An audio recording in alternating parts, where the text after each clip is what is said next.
Baik, Ketua Pimpinan, terima kasih banyak. Saya Rohman. Assalamualaikum warahmatullahi wabarakatuh. Salam. Terima kasih atas waktunya kepada pimpinan Komisi 2 yang telah mengundang forum kami. Terima kasih.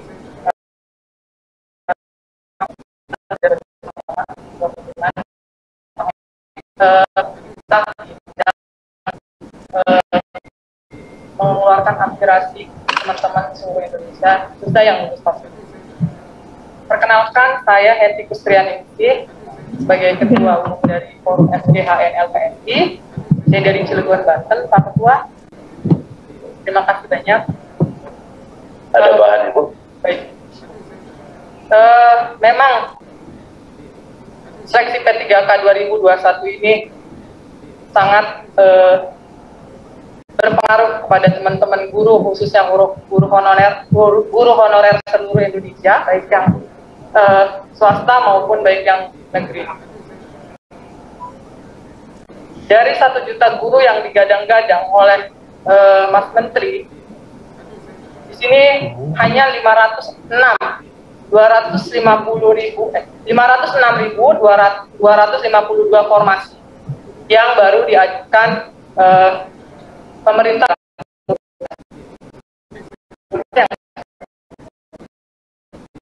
Ini ada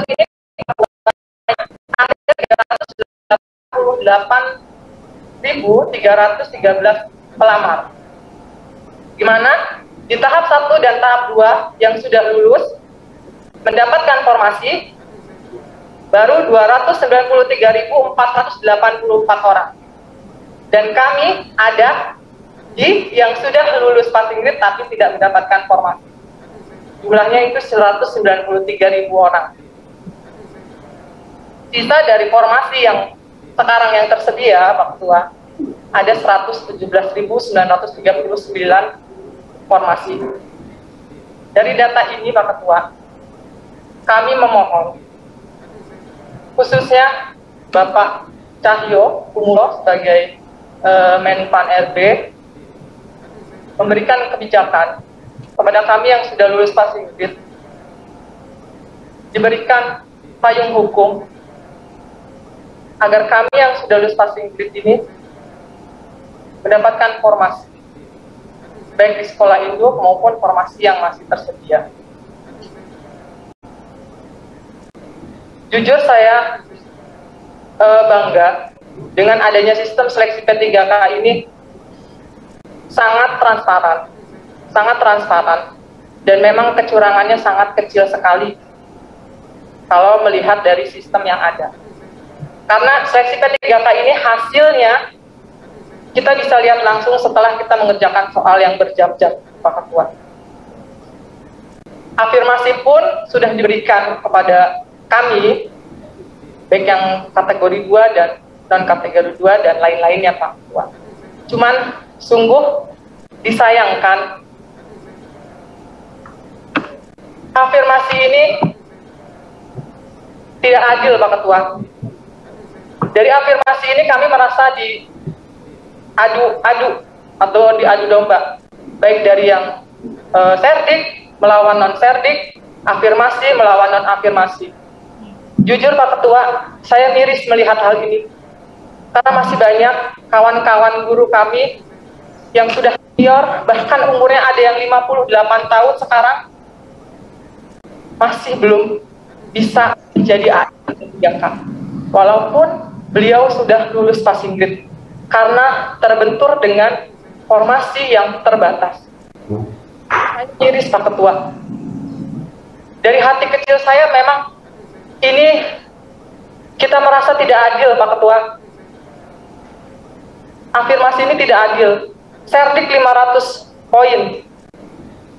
Kita yang tidak mendapat afirmasi, bahkan yang afirmasinya di bawah serdik, itu harus melawan serdik. Mungkin jujur, para anggota dewan pun jika melawan serdik, saya yakin tidak akan mampu. Jadi, saya berharap dari pimpinan Komisi 2 mengadakan rapat kerja bersama Pak Cahyo, Menpan RB, dan Ombudsman. Karena kita pun sudah melakukan pengaduan kepada Ombudsman terkait temuan-temuan yang ada di lapangan. Adanya sistem yang tidak belum pas atau belum matang sudah dilaksanakan.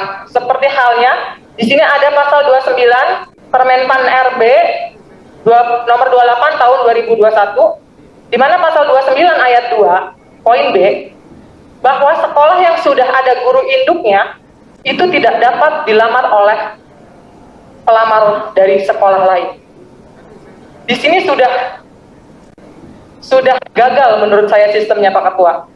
Karena di tahap 1 itu sudah jebol. Kami dari sekolah lain bisa menerobos sistem di pasal 29 ayat 2 ini. Kami merasa dirugikan di tahap 1. Jadi kami harus ikut tes lagi di tahap 2. Itu yang kami rasa dari awal kita sudah merasa ini tidak adil, adanya ketidakadilan Pak Ketua. Selanjutnya, persyaratan pelamar. Di sini peserta seleksi itu dicantumkan di pasal 4. Pelamar yang dapat mengikuti seleksi itu, pertama, THK 2, yang kedua guru non-ASN yang terdaftar di Dapodi, yang ketiga guru swasta, dan yang keempat lulus PPG. Fakta di lapangannya Pak Ketua, bahwa ada temuan-temuan guru yang sudah tidak mengajar lagi bisa ikut seleksi P3K ini dan dinyatakan lulus.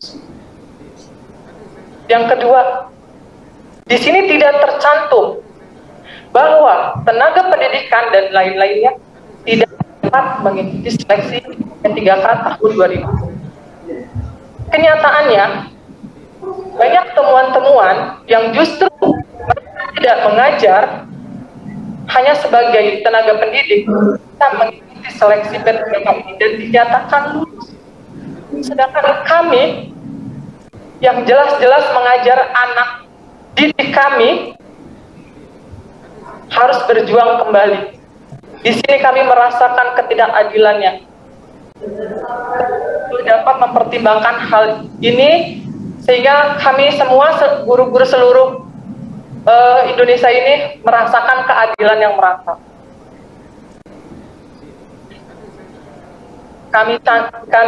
Saya bacakan tuntutan kami, Pak Ketua, izin.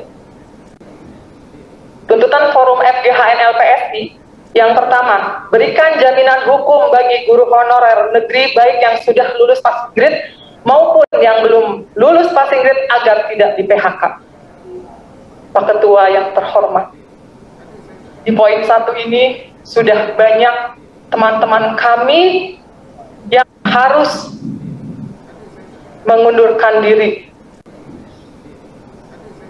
Pengabdiannya sudah bertahun-tahun, tapi karena sudah ada SK dan sudah ada formasi yang akan masuk ke sekolah induk tersebut, sehingga teman-teman kami harus terdampak.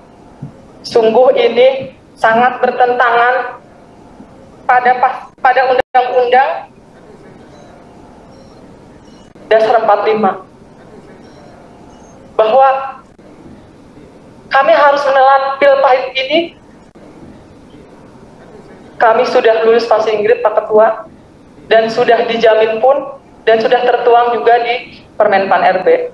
Mohon dengan sangat poin 1 ini dipertimbangkan sekali lagi agar kami yang seluruh guru honorer, baik negeri khususnya negeri Pak Ketua, kalau swasta saya yakin kalau tidak lulus sekolahnya masih menerima, tapi kalau khususnya negeri kalau tidak lulus bagaimana nasib kami? Mohon dengan sangat poin pertama ini dipertimbangkan. Yang kedua, berikan jaminan hukum bagi guru honorer negeri yang lulus passing grade agar mendapatkan formasi. Yang keempat, berikan jaminan hukum bagi yang sudah lulus passing grade agar tidak dites lagi. Keempat, penempatan formasi untuk kami agar peserta lulus tes kategori P1, P2, dan P3 mendapatkan hak yang sama dan berkeadilan yang sesuai sila kelima.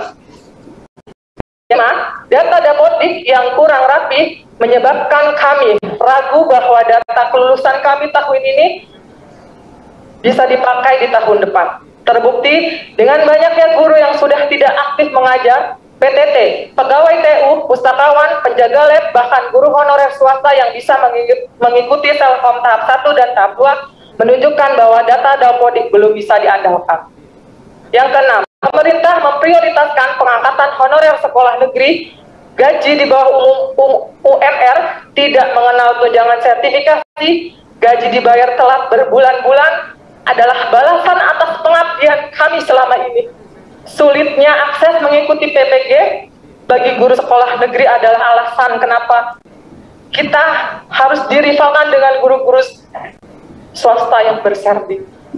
Yang ketujuh, pemberian afirmasi usia 35 plus kepada guru sekolah induk yang sudah lama mengabdi tanpa putus dan tidak pernah mutasi dan sudah memiliki NUPTK dinyatakan tidak lolos karena terdata tidak aktif di Dapodik 3 tahun terakhir. Ini ada temuannya, Pak Ketua. Yang kedelapan, pemberian afirmasi 35 plus pada guru yang sudah lama mengabdi tetapi sekolahnya di merger atau guru yang dimutasikan karena tergeser oleh guru CPNS kemudian dinyatakan tidak aktif di 3 tahun terakhir di Dapodik karena sistem hanya membaca masa pengabdian di sekolah terakhir. Yang kesembilan, tambah formasi untuk guru PAI dan guru bahasa asing, mengingat di SD pun sudah ada mata pelajaran bahasa asing. Yang kesepuluh, adanya keputusan Kepres untuk yang lulus passing grade di seluruh Indonesia agar mendapatkan formasi. Yang ke-11, ini tuntutan kami yang sangat mungkin bertentangan, tapi saya yakin dan teman-teman yakin kalau kami belum mendapatkan kejelasan nasib, kami memohon untuk menolak ujian tahap 3 agar kami yang sudah lulus passing grade segera diberikan jaminan. Dan saya yakin kalau kami yang lulus passing grade tahap 1 dan 2 belum ada jaminan, saya yakin tahap 3 akan bertambah lagi, Pak Ketua. Mungkin itu yang saya sampaikan, kurang lebihnya saya mohon maaf. Wassalamualaikum warahmatullahi wabarakatuh. Waalaikumsalam warahmatullahi wabarakatuh.